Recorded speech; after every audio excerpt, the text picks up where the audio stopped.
Good afternoon. I'm Jason Kavanagh. As you can see, I'm CEO of St. Leonard's, a single-family office based here in Monaco. I've been running that office for some 8 years. When Justin approached me to be involved with this afternoon, I was a little hesitant, I have to admit. When you're an investor, you tend to get approached by a number of philanthropy-type funds who are unclear on their objectives, long on words and very slow on action. And then you get the socially responsible funds who are trying to give you some idea of why their returns aren't as good as perhaps their comparative cohorts.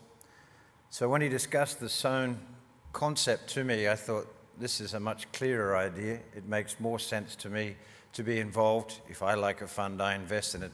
I can nominate a percentage of my gains or my profits to Sohn, and it's clear what they're going to do with the money. So I compliment you on that. It's my pleasure to introduce to you Lee Robinson, another native of Australia. Lee, who is CEO and founder of Altana Wealth. Like many of us, Lee began his career as a derivatives trader. In fact, he covered all of them: equities with Paribas, fixed income with BT, and credit derivatives trading with Deutsche Bank. After that solid foundation, he then went into the credit event-driven business of Tudor, where he ran that.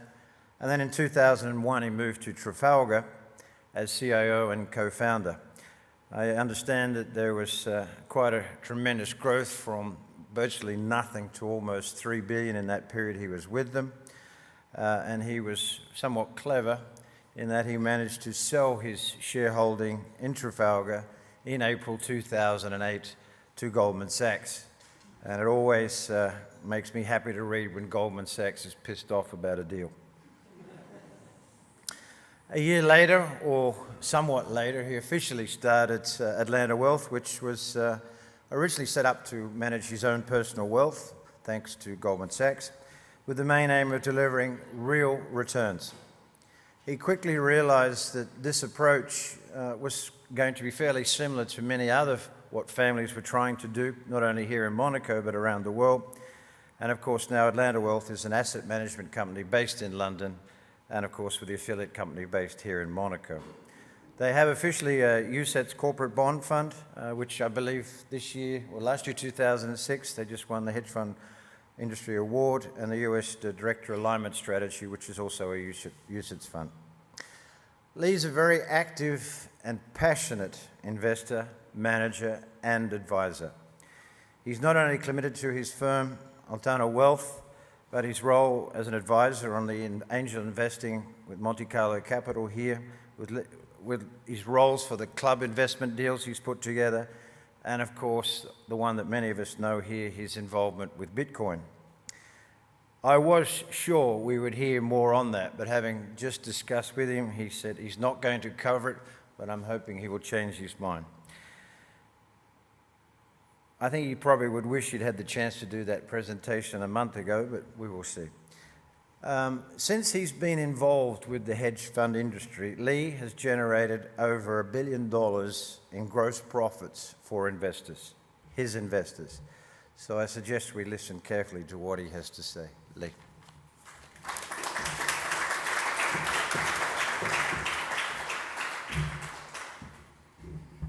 Thank you very much, Jason, for that. It's always nice to get a warm local introduction.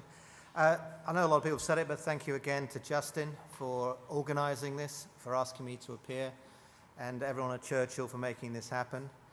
And everyone here who's bought a ticket and is donating, thank you for that. When Justin came to me with the idea and for Ira Sohn in Monaco, he pointed out that one of the ways that Ira Sohn benefits is that if you like any of the ideas today and it makes money for you, that you donate a small portion of that profit to the foundation in the future. So when I sat down to think about what ideas to present, I thought, rather than the 10, 20, 30% return trades that you've heard today and heard elsewhere, I'm going to go for a 10 or 20 or 30 times return. I'm going to go for the number one Ira Sohn performance of all time, and make you lots of money, and then you donate lots of money to Ira Sohn. And As Jason alluded to, one of the things we got invested in 3 years ago was Bitcoin. And I sat down a couple of months ago and I thought, do I do Bitcoin or do what I'm actually going to talk about today, which is Lonmin? And both have similar characteristics. I invested in Bitcoin because I thought at 10 billion it would either go down to 1 billion or it go up to 1 trillion. I genuinely believed it was a 100 to 1 payoff profile. And even today at 40 billion, I believe it will still become a global currency and be a 20 or 30 times return. So that's my free starting point. But I'm not going to talk about that because actually it was up 80% last month, and I thought I'm going to just look very smug and cocky saying that up here. So I'm going to talk about something that I'm not making money on, and there's still a chance to make 20 or 30 times. So get through the disclaimers. So like Bitcoin, I picked on a stock that you can all buy. It's listed on the London Stock Exchange. All your brokers can buy it. It is a mining stock, and it is going to potentially go up 20 to 40 times. So I'm going to talk a bit about Lonmin. Lonmin is the second largest, sometimes the third largest, depending how you measure it, but second or third largest platinum mine in the whole world. In the whole world. And if you look at the numbers here, reserves, you can see that Impala and Lonmin have as many in number 2 and number 3 of reserves as the next 3 combined. In fact, set your watches for about 25, 30 years' time, the world's going to run out of platinum if these companies don't discover some more. So, you know, it is a very, very serious company. It's based in South Africa. It is quite easily valued, like all mining companies, at $100 to $200 an ounce profits on its reserves. It has 40 million of reserves. So over time, that could make 4 billion, 8 billion of profits. It's got 1 billion of assets, and it's got a little bit of cash. So you can get to a valuation somewhere between $5 and $9 billion. It's valued at $170 million. Why?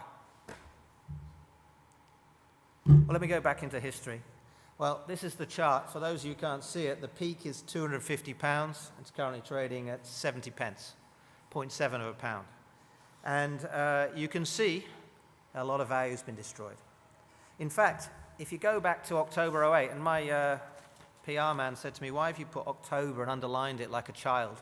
Well, I've done it because it's such a stupid thing to have done in October 08 to turn down a bid for almost anything.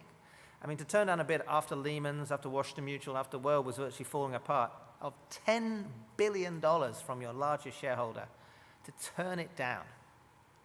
I want to say this is October 08, not September the 1st, not July. It's October 08, the largest shareholder, and you said no. Well, it gets worse than that. So, over time, they burned through cash. Xstrata got taken over by Glencore. Glencore distributed all the shares to shareholders who promptly sold all the shares. And the stock price kept falling and falling. And, of course, they had some debt maturing 10 years later, nearly 10 years later, which they conveniently forgot about. And that was due in actually May of 16. And it was $545 million. It didn't seem a lot to a $10 billion bid company, but it was real debt, really owed. So the share price went down and down and down. And instead of dealing it when the share price was at £10 or £5, they waited till December 15 to deal with it after all the shares had been distributed by Glencore at £1, destroying an enormous amount of value. So they managed to raise $370 million. The revolver was pushed out to 2020, and that's quite relevant. I'll come back to that in a minute. And it was reduced. So it didn't go bankrupt. Should have gone bankrupt, didn't go bankrupt.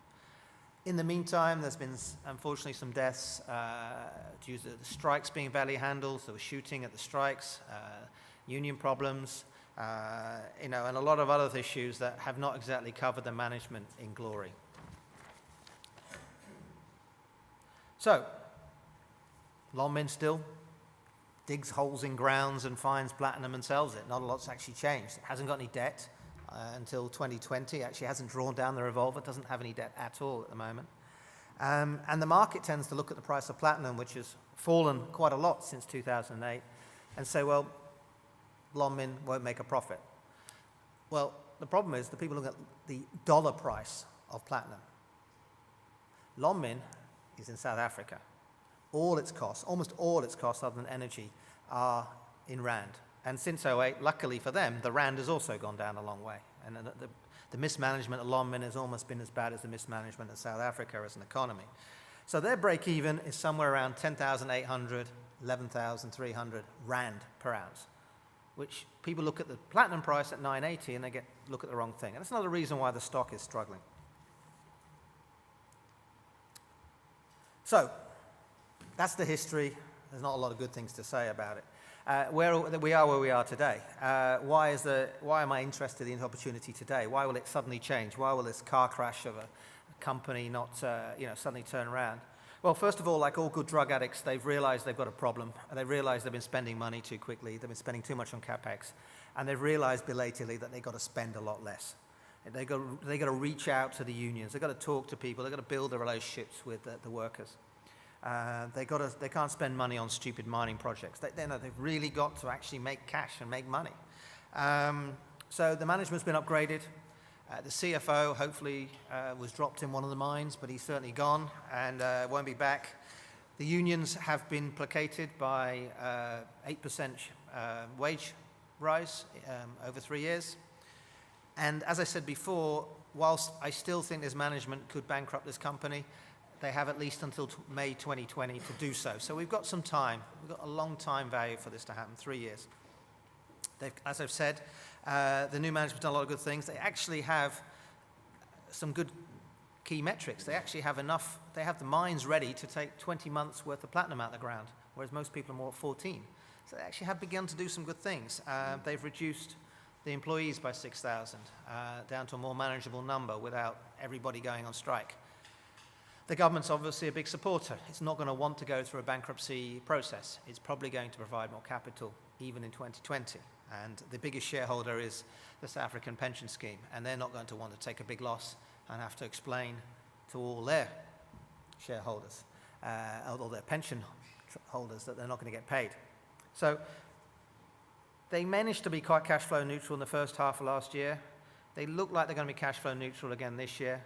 Obviously, the platinum price going down in rand terms is a problem, but all of their competitors are based, have most of their exposure in rand as well. So there is a natural floor probably to the price of platinum in rand, but that is a risk. But it's not often that you can see opportunities like these. Just recently, there were rumors around Sibanye. Sibanye is another mining company. They actually bought a competitor rather than Lonmin. That could be because Lonmin wanted too much. It could be because Lonmin's wasn't attractive enough. Could be other reasons. But the price they actually paid was equivalent to $267 per ounce of platinum. Impala, a very similar company, with debt, with South Africa, with the same employee problems, with less ounces in the ground, is valued at $42 an ounce. But you can buy Lonmin at $4 an ounce with net cash. So it's still worth $5 to $9 billion in the right hands. It still is dependent on the platinum price in rand. But any rally in that is going to increase profits.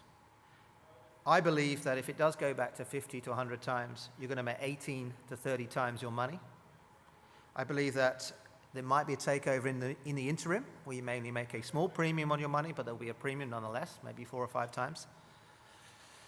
Or they get it wrong and they have to do the rights issue in 2020. So, I come back to it. When you see opportunities like Bitcoin, you see opportunities like Lonmin, where you can make 20 or 30 times your money, I always say to people, put a tiny amount of capital at risk, because you can lose it, but you can make substantial outside returns, or put a bit more. But you don't see these opportunities from day to day. I hope you like it. I hope you invest in it. I hope you make lots of money, and I hope you donate it to Iris Stone. Thank you very much.